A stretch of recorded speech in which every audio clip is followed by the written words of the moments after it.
Today we're going to talk about traits and how they fluctuate throughout our lifespan and some theories and research as to why that is and what exactly changes.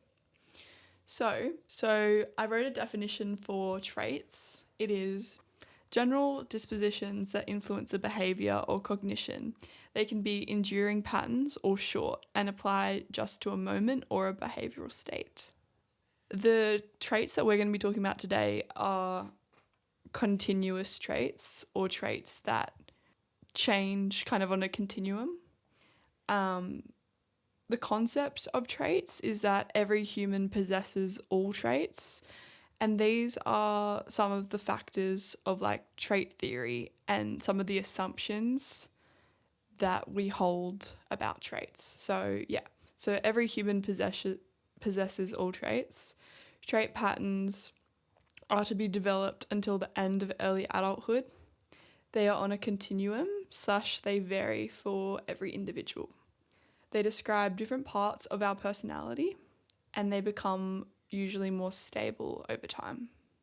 So those are kind of like the assumptions of our traits, and there's been a lot of history about trait theory. So it started with like Aristotle, a Greek philosopher. There's also been many theories after that as well.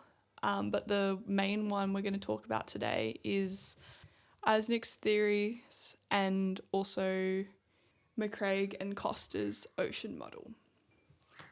So the ocean model has been widely used because it can measure these traits quite effectively, like throughout a long-term period in a clinical study. And therefore this kind of model has been replicated time and time again, making it quite reliable, and there's lots of data on it. So the ocean traits is O is for openness to experience, C is conscientiousness, E is extroversion, A is agreeableness, and N is neuroticism. So they're all traits that every human is said to have, but we all have a different level or continuum of each of them. So you and I would have like slightly varied levels in those. So something that I think I'm really high in is openness to experience. Do you have one that you think you'd be high in? What were they again? Openness to experience, conscientiousness. What does that mean?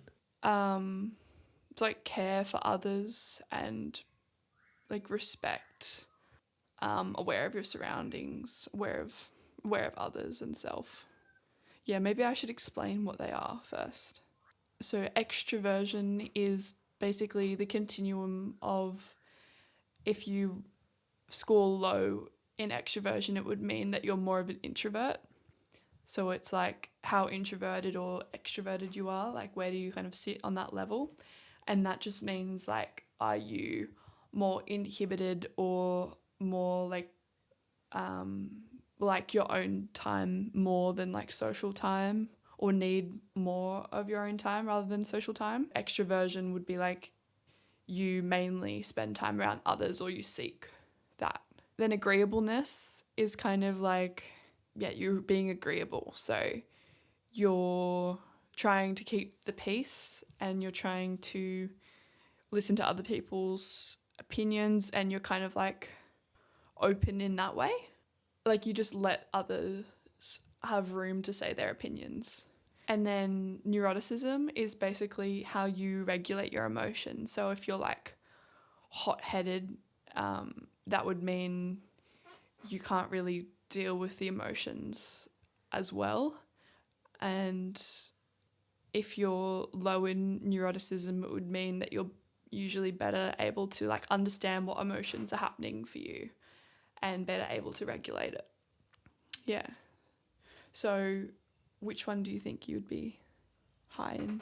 This is ocean, openness, conscientiousness, extroversion, agreeableness, and neuroticism. Yeah. I don't know if I'm really high in any of them. Just mediocre, mediocre. Yeah, I'm just a below average human being. Probably neuroticism. You're high in neuroticism. Yeah. That means Highest. you can't manage your emotions. Oh, well, The opposite? the opposite of that. Low in neuroticism. Yeah. Yeah. But that wasn't the question, was it? It was what you do think it would be highest in. But that works as well. Yeah. Yeah. Yeah, so... But there's a quiz, isn't there? Yeah, there is. There is a quiz. And there's like introvert, extrovert quiz as well. Do you want to say what you think you're highest in? Openness to experience, I think I would be highest in, because I like to take on new opportunities and I really like change. I try and encourage it. I also thought it was good to mention that with agreeableness, it's also sometimes not a positive thing, because with high agreeableness, you might agree to do something that you don't actually want. If you have high agreeableness, you might not actually take yourself into account and do things for other people's sake, not your own. Yeah. So, yeah, there's positive and negatives to every trait. It's not necessarily one's better or worse than another. Or it's not necessary that like one's good or bad. There's usually somewhere in the middle. So there's been a lot of longitudinal studies on ocean, which is like the big five. And What's a longitudinal study? a longitudinal study is basically having somebody repeatedly measured over a period of time. So it usually happens for more than 6 months. But in one like this, it would typically happen over your whole lifespan. So these ones would happen like early on in like adolescence, and then they might run for like 20 years or so. And they would have people starting from all different ages and then going. And sometimes people would drop out of the study, but yeah, it just depends on the study. It might be 5 years, or it might be 10 years, might be 20 years. And there'll be a number of people in the study. It's also important to say that like most of this research is based on like American studies, because they are the ones that created this ocean model. And a lot of trait theory comes from, American studies. So it might not be applicable to all cultures as much, but the theorists kind of argue that every human would have these traits. They would just show different representations of them, and different levels as well. So it can kind of be like culturally changed. And actually there was a study to see how adaptable this was for other cultures. And in China, it was seen that like they kind of need another variable to measure optimism, because that was something that was kind of missing, that was critical to kind of how they approached life and the things that they got into and their outlook. So it's not always representative of every part of your traits as well. Yeah. But these traits are pretty flexible up until your adolescence. So part of your traits would be genetic, and then some of them would be kind of reinforced through your environment, and other ones created from your environment. And then this would be kind of malleable up until adolescence or early adulthood. And then early adulthood is when they tend to kind of stabilize. And except for things such as like emotional... stability? Yeah. So except for like emotional stability, everything else remains pretty much stable, all these traits. And emotional stability tends to just increasingly go up and up and up and up throughout your life. Yeah, so it makes it more predictable as well, your traits for others and yourself. Yeah. But also there are some general patterns that tend to change with age. These are just not like huge changes. So openness usually tends to go down. Like if there is a change, it goes down. Conscientiousness usually goes down as well. Extroversion tends to go down. Agreeableness tends to go up. And You become more agreeable as you get older, generally. yeah. Interesting. And you tend to become less neurotic as well. You tend to get to know yourself a bit better and how to regulate your emotions more.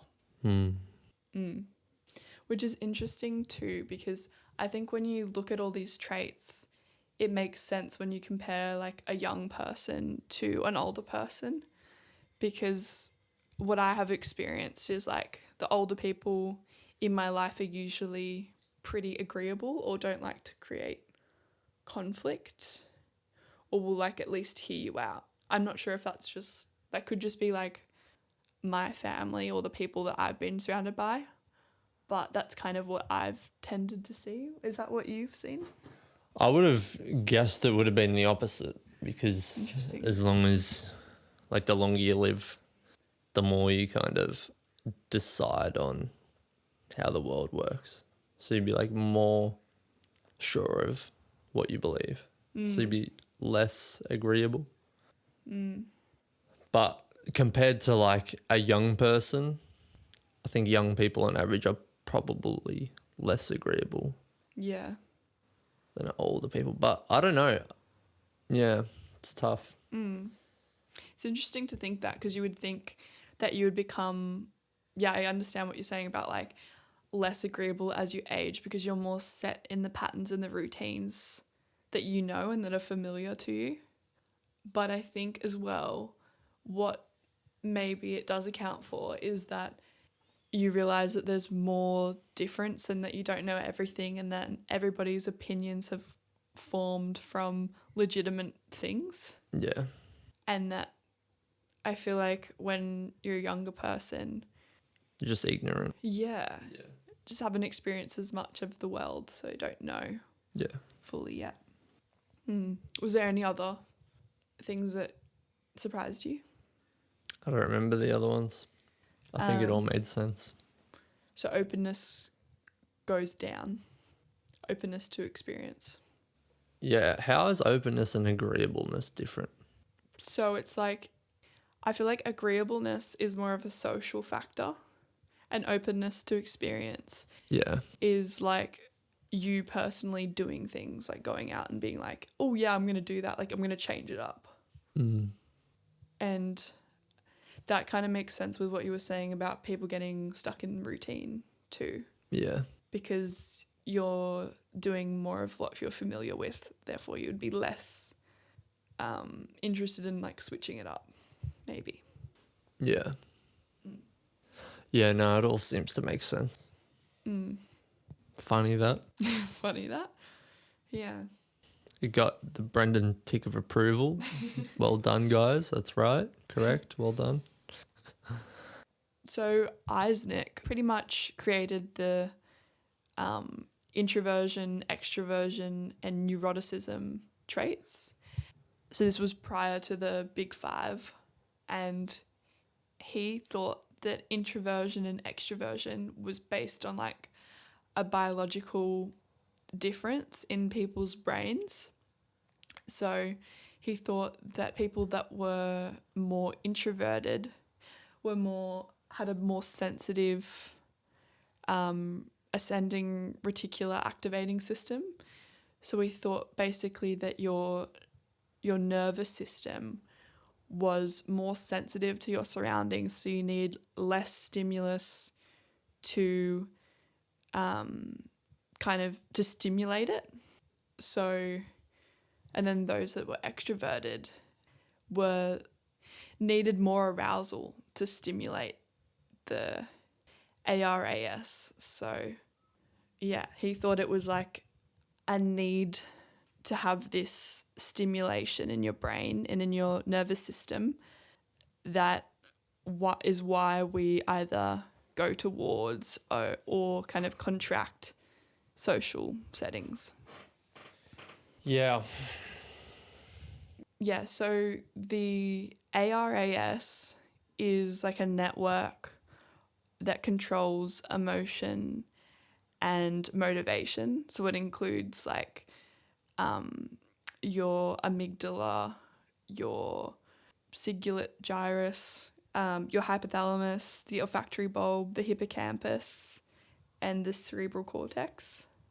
So like your whole brain, basically. Well, it's like the network, that network and those communications, that circuit, it happens all together for motivation and emotions. Yeah. Yeah. But yeah, there are a lot of systems involved. Yeah. And ascending means like upwards. And so it's like the pattern of energy or movement. So what do you think about the hypothesis that brain states are different and that's why we either like seek more social connection or we like don't need as much of it? Makes sense. What do you think? Yeah, I think it's a really cool theory, and I think that it's really cool that it was thought about so early on, and a lot of the, like it was before we could really test this that he created the hypothesis, and now it's kind of, most of it is being confirmed as true or are showing patterns, although it's kind of oversimplified because it is such a large process. So it is a bit simple. Yeah. But yeah, I just think it's really cool to have someone hypothesize something like that early on and then kind of approve of it mainly now, later on, with the technology available. Yeah. And then his other part to it, so Eysenck also had with the theory on introversion, extroversion, and neuroticism, his biological component for neuroticism was that, similar to the extroversion and introversion pathway, is that like the whole limbic system for people who are more neurotic is more aroused. So therefore it creates less ability or less room for people to kind of regulate their emotions or to understand the processes going on. So people with a calmer limbic system would be less neurotic and more able to understand and communicate their emotions, which also makes a lot of sense. Yeah. Yeah. Yeah, so he also kind of thought that if there's more emotional processing, so more activity in this area, there'd be high neuroticism. So high arousal would equal high neuroticism, and then low arousal would equal low neuroticism. So I think it'd be interesting to kind of track my own traits and maybe do like a questionnaire or self-assessment even to kind of like understand how I am changing in these levels, to see if this kind of holds true for me, and also how my environment will impact it. So like what things I'm doing and how that will impact my traits, what experiences I'm going after. Wouldn't you have to do it over a long period of time though? Yeah. So I think like every year, if I could track this and do a test, there's a free test online. If I can do that every year and take a like screenshot and have like a folder of it and then do a little self-assessment and figure out how it's changing. Because there's also like, it's a bit controversial, but there is like life outcomes for different levels of the traits. Such as? People with less neuroticism have healthier relationships, which makes sense because you could better regulate your emotions and more people would want to be around you. Also, extroversion, not necessarily extroversion, but close relationships that you have contact with is a life predictor of like happiness, like things like that. So I think it'd be interesting to assess my own and kind of think about like my well-being or what's kind of changed in my life circumstances at that point and then what that's correlating to, which would be cool. But I also think like agreeableness, like a high amount of agreeableness would also result in like issues too, because I'm like, I could be compromising myself and like what I want to do for others. Yeah. Well, you can be too open as well. You'd be dangerous. You can be too conscientious. Yeah, definitely. Yeah, I don't know if the self-testing is really that accurate either. No, it's not fully, but like with self-reports, it's always going to have a bit of bias because you're going to want to answer in a way that makes yourself feel okay, usually. Yeah. But it's kind of like the best we've got when we're analysing something like this. Nobody else really knows our experience of how we think about it. Yeah. Yeah. And also with like traits like openness to experience, it can actually cause issues like low inhibition. So doing having risky behaviours like drug taking or just putting yourself in dangerous situations unnecessarily just for the experience. YOLO. Yeah. That's definitely what would that be? The motto. The The motto of the openness. YOLO. Characteristic. YOLO swag. Yeah. Awesome. Well, I hope you learnt something. I feel like it's always interesting to think about our traits and to know that there's a way to kind of self-measure it. If you're interested in any of like this data or where the information comes, I'll link some studies and things below. And I'll also find the free assessment to put it in there. So everyone can have a go and see kind of what your levels are. What your levels? What the levels are. What the trait levels are. Where your biomarkers are at. Yeah. Awesome. If you enjoyed this episode, please give it a review or share it to a friend. That would be awesome. You. Thanks for listening so much. Thank you. Thank you. Bye, guys. Toodle pip. Have a good week. Bye. Cheerio. Hooroo. Bye. Bye.